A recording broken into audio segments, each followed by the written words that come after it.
Follow me on Twitter and on Instagram at Judge_Janine. Don't forget my new book, Liars, Leakers, and Liberals. The Case Against the Anti-Trump Conspiracy comes out in June. You can pre-order it now on Amazon and Barnes & Noble. Thanks for watching. I'm Janine, advocating for truth, justice, and the American way.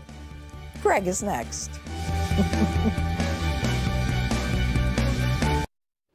Where's Bill? Where? All right, Bill, wherever the hell he is. Huh? Where the hell's Bill?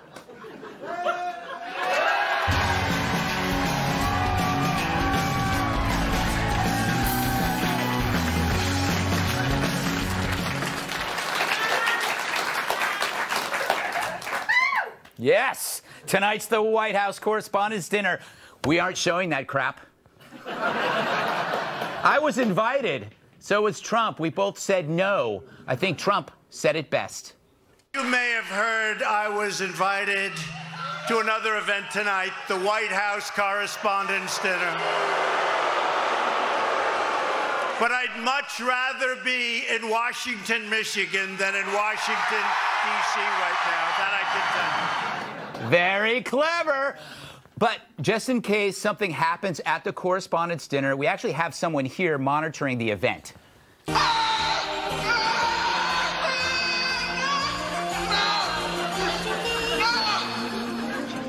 it, please, I beg you! Poor guy. But damn, this was a great week. One of the best weeks ever. It's right up there with the Miracle on Ice, or when the wall fell, or when Lou Dobbs woke up in my basement. That rascal, he gnawed through the restraints. But it was a week of history, hugs, and handshakes. Merci beaucoup. Thank you. Thank you. I like him a lot. That's my prediction. Only a prediction. Thank you. Thank you very much. It's the handshake, the salesman's signature, and Trump's always leaves a bruise. So how do you prepare for that? If only there were a drug. Well, it's official. I'm going to visit the White House. I can't believe I'm going to meet the president. How's your hand strength? Hand strength? Why? You see how firmly this dude shakes hands? Look at what he did with Macron.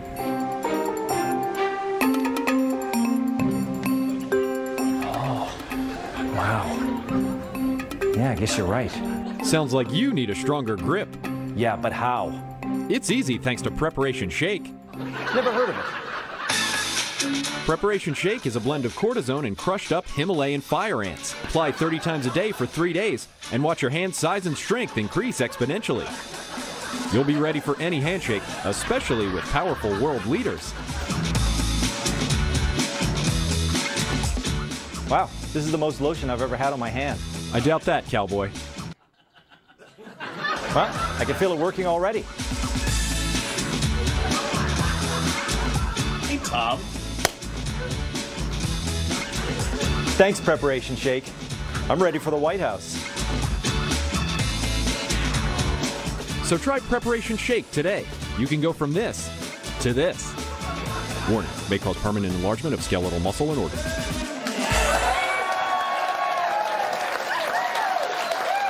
But that's not the only friend that Trump made this week. Kanye West.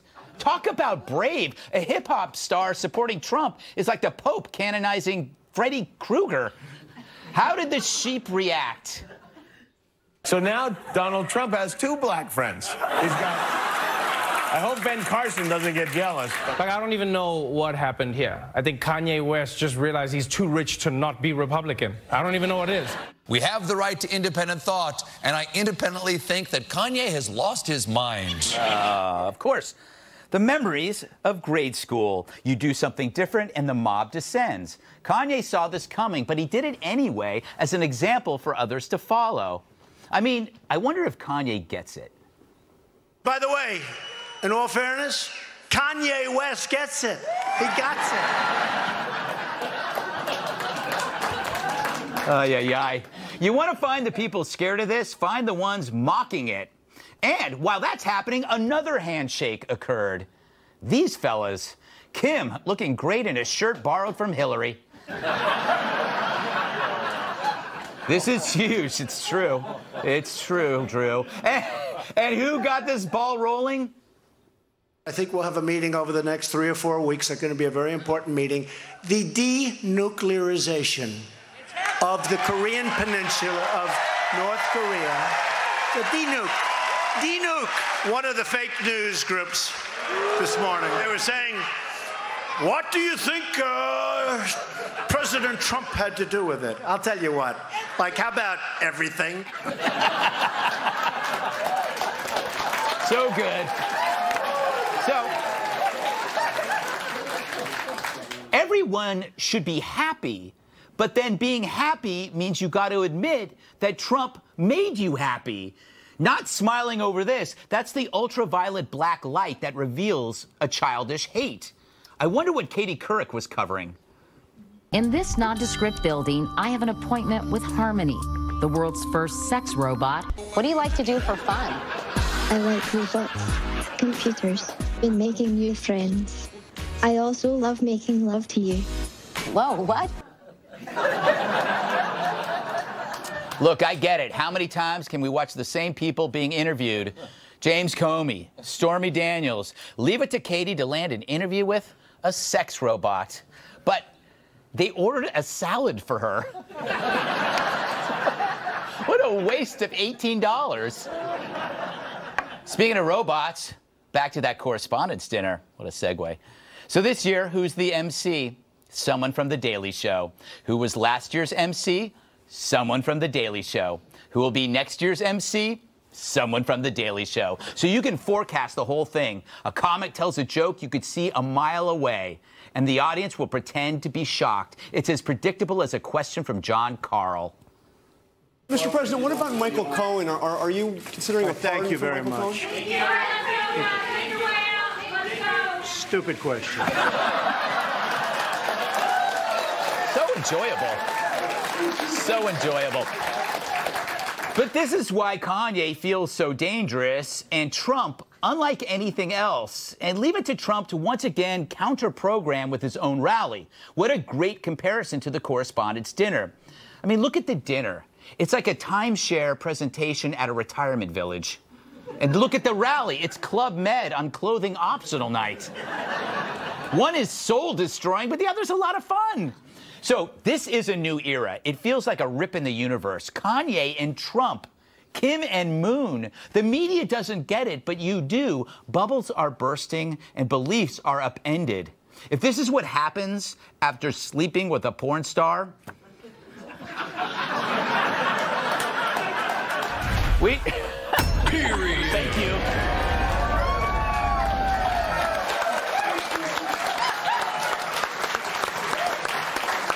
Let's welcome tonight's guest. He's so wise, owls come to him for advice. Host of the radio show Dr. Drew, Midday Live, Dr. Drew Pinsky. He's the man with the plan who's never had a tan. Fox News radio host Tom Shalhoub. You never. She thought Silence of the Lambs was a romantic comedy. National Review reporter Kat Timpf. And he's considered a giant among giants. Former WWE superstar, my massive sidekick Tyrus. All right. Drew, you claim to be a doctor. All right. I'm interested in the psychological effects of Trump winning on the visceral Trump hater. Yeah, the cognitive dissonance that's going to occur. In other words, when people believe that they believe deeply that this man is incapable of nothing good, if something good comes out of it, they either have to deny he had anything to do with it, right, or, as you said, the bubble bursts, their world rips in half, and what they will begin looking for is a scapegoat. Right. They will have to gather their aggression as a group and scapegoat somebody. My fear is it could be somebody like Hillary. I mean, they've been scapegoating her right along, and that could really get very aggressive. Yeah, there are so many off-ramps to saying Trump might be a good person, or no, he doesn't have to be a good person. No. He could be a great president, but they choose the off-ramps. They have to go somewhere else. They can't. It does not fit their they're watching a movie that you know what I'm referring to. Yes. They're watching a different movie than you and I are. Yes, they're watching a movie with Stormy Daniels in it. That's right. The one that you watched. Pay-per-view, by the way, $18 at your local Marriott. Hey, Tom, North Korea. Pretty big deal. Huge news, Greg. Huge news. Huge news for the whole world. And the interesting thing was that people who watch world politics had to admit that it was unprecedented and amazing. So I loved watching cable news because there was this phenomenon. If you remember Fonzie couldn't say wrong, he never could say wrong. They were having so much trouble giving the president credit. They were like, President Trump definitely deserves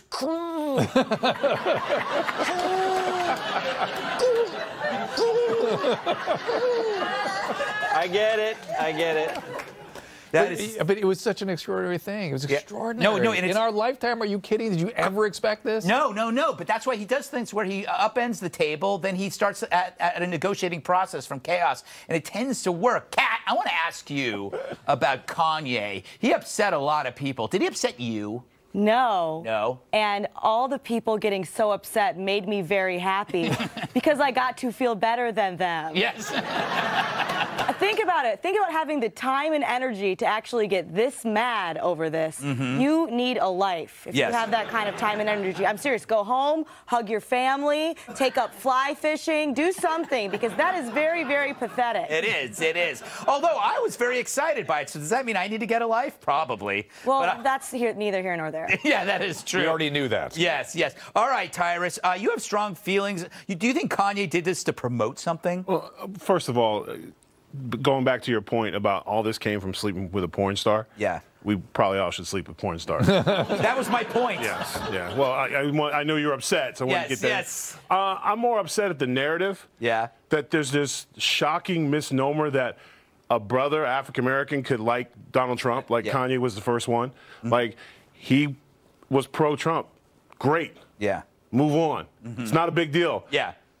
A lot of black people voted for President Trump. A lot. They did not all vote for Hillary Clinton. It's not how it works. Yeah. And the narrative that is played, we had an amazing, historic moment. It's like the wall coming down. This is something that in the history books will be at least 2 chapters. Yeah. North and South Korea are on the same side. And the narrative is, oh, let's get black people in Trump again. Let's get a racial thing going. That is what drives me nuts. And Kanye, of course, he's a perfect guy for that because he's not political. If you asked him, hey, what's your favorite part about Trump's, I don't know. He doesn't even know. He didn't vote. He did this when he was elected. He was like, I didn't vote, but if I would have voted, I would have voted for Trump. He does it for reactions. And then to make it worse, the next was today, I'm got a song coming out now about it. Like, it's hard to be. That brother don't represent other brothers. He doesn't. He's him. Yeah. He's part of that Kardashian world where they do things for attention. And it's very cool right now to say, hey, I'm cool with Trump because the left will be like, because the left, it's the new rebel. Okay. It's the new villain. I'm a bad guy. I like Trump, and then the left will be like, oh, and you get 2 news cycles. Yeah. You get a ton of attention. Everybody, like, damn, I'm mad that I was supportive in the beginning. I should have waited. I could have got a book deal for my own show on Sunday nights. Don't applaud that. You fell for it. I did. I am deeply disturbed about what they're saying about Kanye. They're saying, because he's contemplating political views they don't agree with, he lost his mind. Yeah.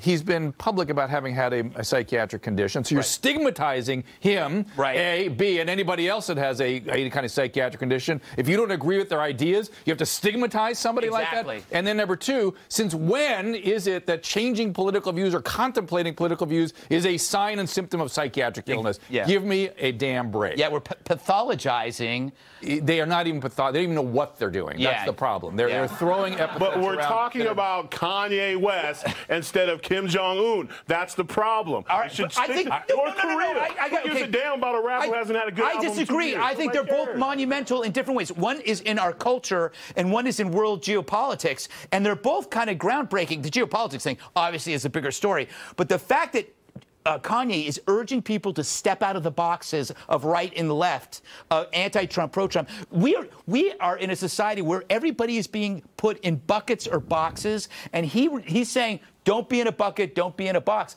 I think that's important as a pop culture evolution. But it's not. They already stepped out the box. That's why we have Donald Trump as president. Yeah, that's the point. They push this narrative like we're all in boxes. We're not. We're only on, if you watch CNN during the little panels and they talk about all the trouble in the streets, but if you actually go in the streets, I travel the world, I'm in the airports, and I've yet to have, although I'm a giant, I get it, but I've yet to have somebody run up to me, hey, Uncle Tom, what you doing on Fox News? Hey, man, good job, brother. Way to keep telling how it really is.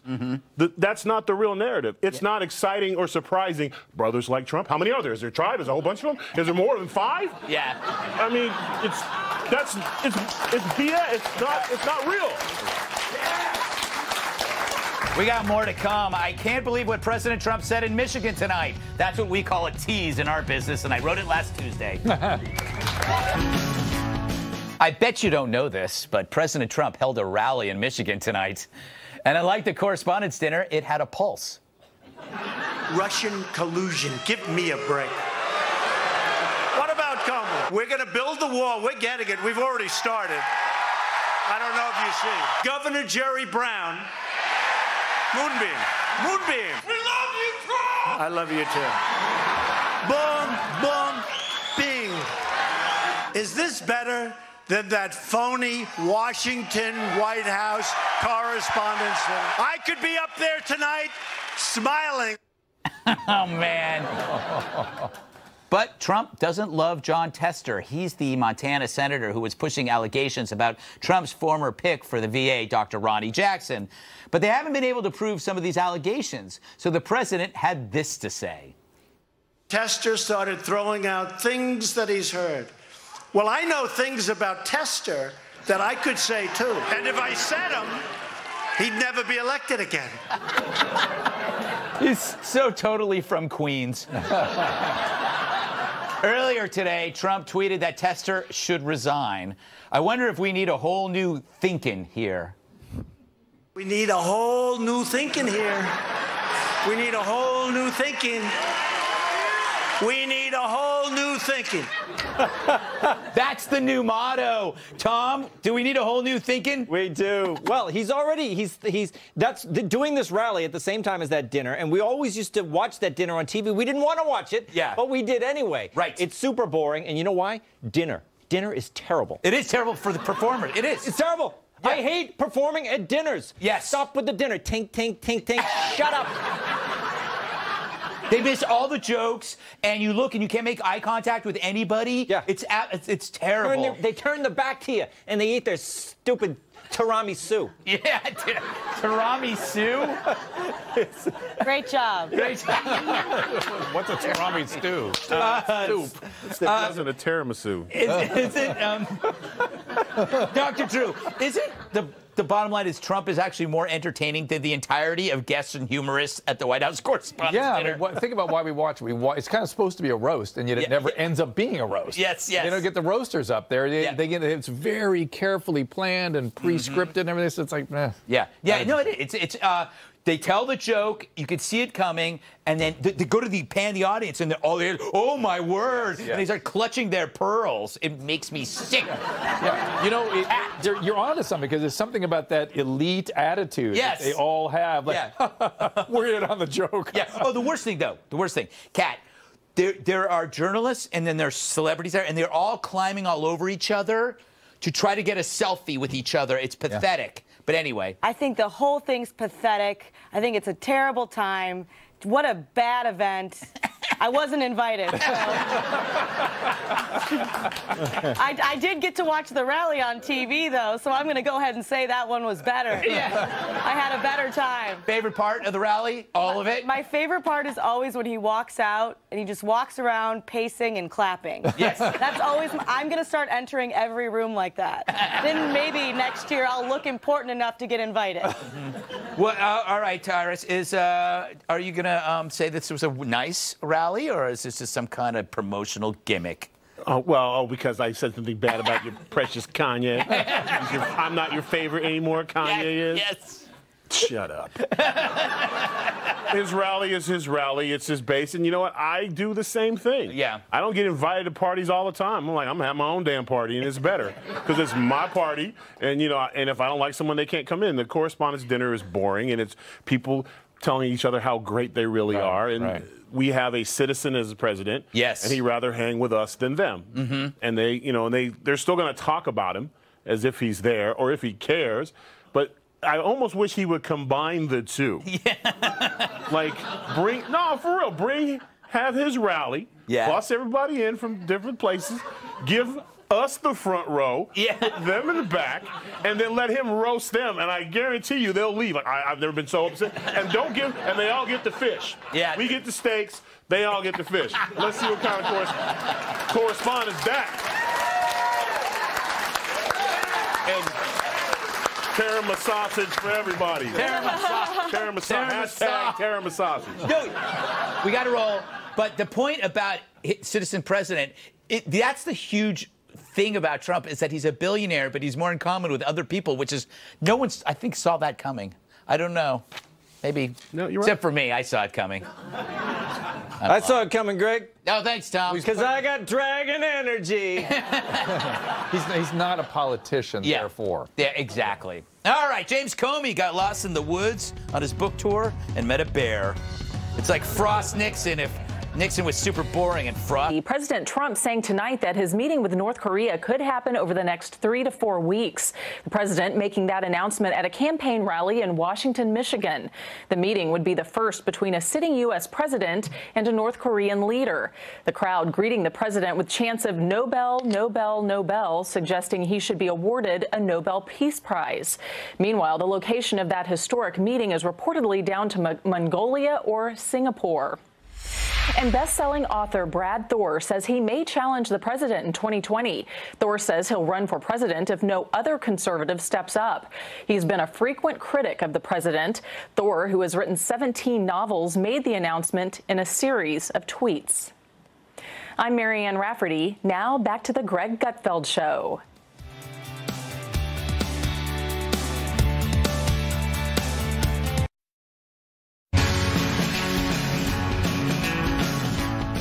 The definition of weak, Comey's definition of leak. Former FBI Director James Comey appeared on Special Report with Bret Baier, or what we call that thing after the 5. And there he made this weird claim that the memo he leaked to his law professor friend isn't really a leak because it wasn't an official government document. What specifically did you leak to Mr. Richmond? I sent Mr. Richmond a copy of a 2-page unclassified memo and asked him to get the substance of it out to the media. Did you leak other things through Mr. Richmond? Yeah.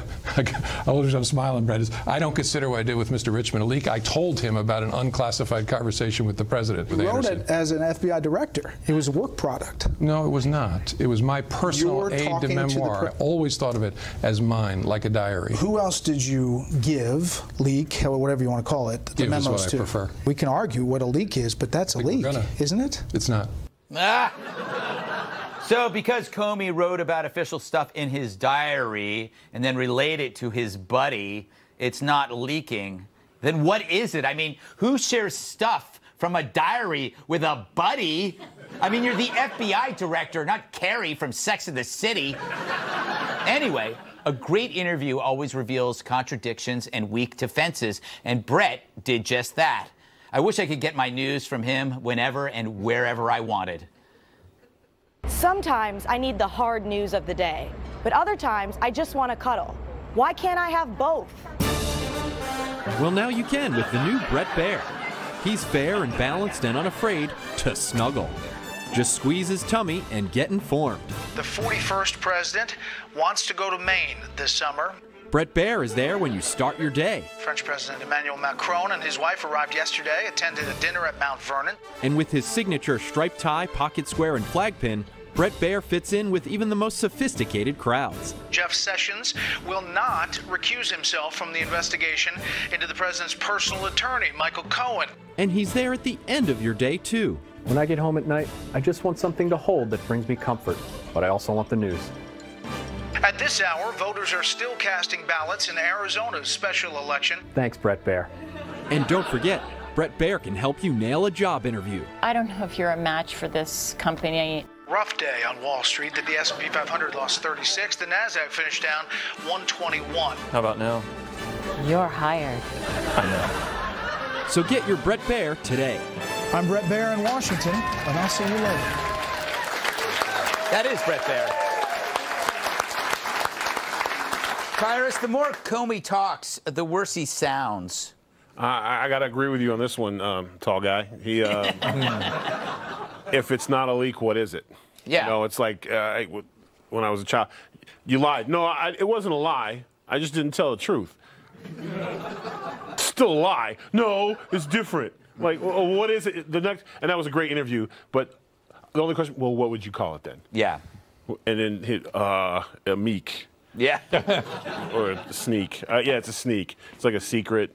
Mm-hmm. But he did it on the job. If you do it, if you're clocked in, he could go to jail. Yeah, I mean, he probably he should. That scapegoating stuff I was talking about, it may start to go that direction. Yeah, the right forces come together. It could be him, could be Hillary. These kinds of issues could really create a very focused scapegoating mechanism. I have a theory that they had Baer do that interview last, his book publishing company, because they knew he was going to be so tough. And if he had done the first interview when the book came out, all the other reporters and interviewers would had to have replicate Baer, so they put Baer at the end. Yep. Baer was the last person to devour him. And it's the last thing on everyone's mind, so it really was a bad marketing ploy. They probably should have went the other way. They should have got the worst of it, and then he could have had the pillow talk on The View, and he could have had the cooking shows, and he could have had the Sesame Street with Big Bird stuff. You know, warm, fuzzy, cozy Comey, opposed to you lying about being a leaker. You know, Kat, I can't think about pillow talk on The View, but I want to ask you, where is this going with Comey? What's next? I think he's going to probably want to do more interviews. He loves doing interviews, but I just think it's hilarious that he says it's not a leak because it was his diary. Yes. But then he also says that he gave a copy of it to the FBI. So let's say he's telling the truth and it really was his diary. Mm-hmm. That would mean that what the FBI director was doing at work was running around sharing his diary with his coworkers. Yeah, that's creepy. Weird, right? That's weird, and I don't want my tax dollars paying for your little diary reading parties. Yes. Come on, get it together. I mean, what else did he share? It was like, yeah. And then I had this dream about a unicorn, and the unicorn fought a Pegasus. And I was shirtless on the Pegasus. Anyway.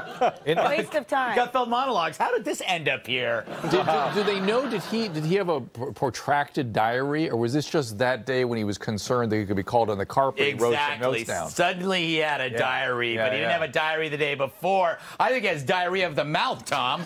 We're going from diarrhea to leaks. I don't know why I feel like I'm back in my office. Yes, exactly. He does. He said, he called it aide de memoire. Yes. What kind of man who's that height says words like that? It's not dignified. It's not dignified. I don't trust tall people, Greg. You don't? Oh, you shouldn't, because we don't like you either. There's something fishy about tall people, especially people that tall who keep diaries. I don't like it at all. No, there is a link. There's something wrong. I bet he eats tiramisu. All right, I want to move on, but I want to say that he actually wrote the wrong book, because this is really about how Hillary protected Huma Abedin, which allowed Anthony Weiner to continue with that laptop, which then had the emails. And so then Comey knew that the NYPD was going to go after the emails on the laptop. So that's when he wrote notes. Memoirs. The memoirs. So the story, I mean, if you're going to write a book, it should be about Hillary's unwillingness to deal with Huma. And that cost the election. It was all about Weiner. Yeah. No, it's diarrhea, leaks, and Weiner. I mean, there we are. There it is. Diaries, leaks, and Wieners. And it shows how, when you have a person is really disturbed at the middle, the kind of vortex they can create if you don't get on it right away. Exactly. Well, that's how we got Trump. What's SNL alum Rob Schneider think of the show these days? Hint, it's not good, but you already knew that. Trump is so broke. He has to fly failed business class. Trump is so broke. He looked for foreign oil in Don Jr.'s hair. That's what we're missing, folks. Wow. Bad. All right. So what has 3 letters and puts you to sleep?